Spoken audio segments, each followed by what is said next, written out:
গঙ্গা জল বাড়তে না বাড়তেই ফের ভাঙন আতঙ্ক গ্রাস করল মালদার মানিকচকের জোতপাট্টা এলাকায়।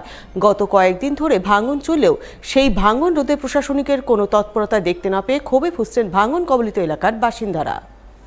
গত কয়েকদিন ধরেই মালদায় থেকে থেকে বর্ষার বৃষ্টি হচ্ছে, সেই সঙ্গে প্রচণ্ড বৃষ্টি হচ্ছে গঙ্গার উচ্চ অববাহিকা এলাকায়, যার জেরে গত কয়েকদিন ধরেই মালদার মানিকচকে গঙ্গার জলস্তর ক্রমশ বাড়ছে। আর গঙ্গার জল বাড়তে না বাড়তেই শুরু হয়েছে গঙ্গা ভাঙন।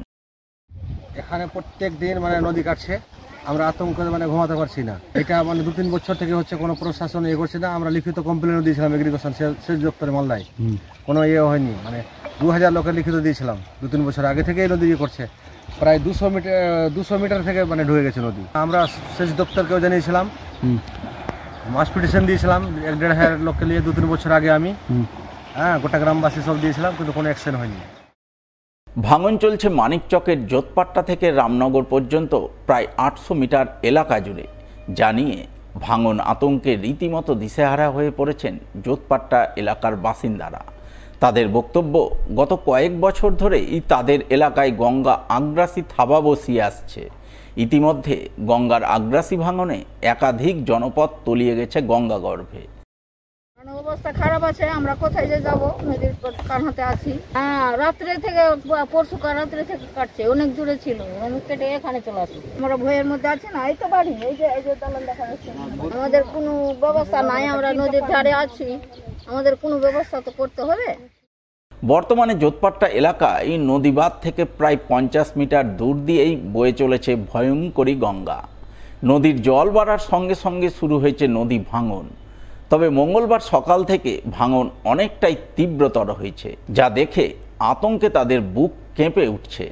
নতুন করে ঘরবাড়ি ভিটেমাটি হারানোর আশঙ্কা করছেন। তাই তারা চান প্রশাসন এগিয়ে এসে ভাঙন রোধে দ্রুত কোনো কার্যকর পদক্ষেপ গ্রহণ করুক। জোতপাট্টা, রামনগর, শিবনতলা, ডোমহাট, মদনতলা এগুলো সব গঙ্গাতেই চলে গেছে। 4 দিন থেকে এত ভাঙন চলছে যে হাজার হাজার পরিবার আতঙ্কিত আছে, থাকতে পারছে না, রাত্রে ঘুম আসছে না। তারপরে আমাদের রাজ্যে যে শাসক দল আছে এদের কাছে রিপোর্ট যাচ্ছে।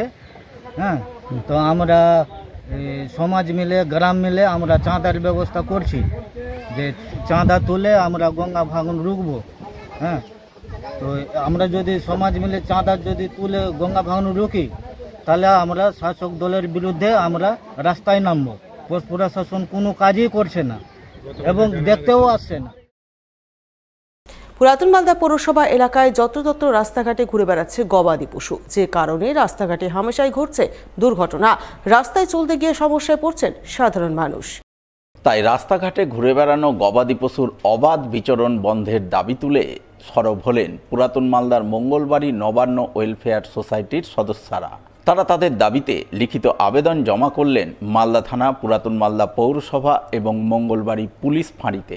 এই প্রসঙ্গে কি জানালেন নবান্ন ওয়েলফেয়ার সোসাইটির সভাপতি কস্তুরী দেব ঘোষ, শুনুন তার মুখ থেকেই।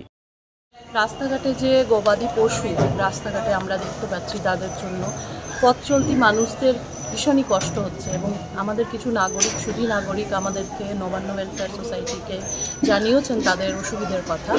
সেই জন্য তাদের কোনো ব্যবস্থা নেওয়ার উদ্দেশ্যে আমরা এই স্মারকলিপি দিতে এসেছি, যাতে এই যে গবাদি পশুগুলো আছে তাদের আইডেন্টিফাই করে তাদের যে প্রকৃত মালিক তাদেরকে বুঝিয়ে দেওয়া, এবং যাদের কোনো মালিক নেই, মালিকানাহীন যারা আছে তাদেরকে নির্দিষ্ট কোনো স্থানে রাখার ব্যবস্থা করার জন্যই আমরা এই আবেদনটা জানাতে এসেছি।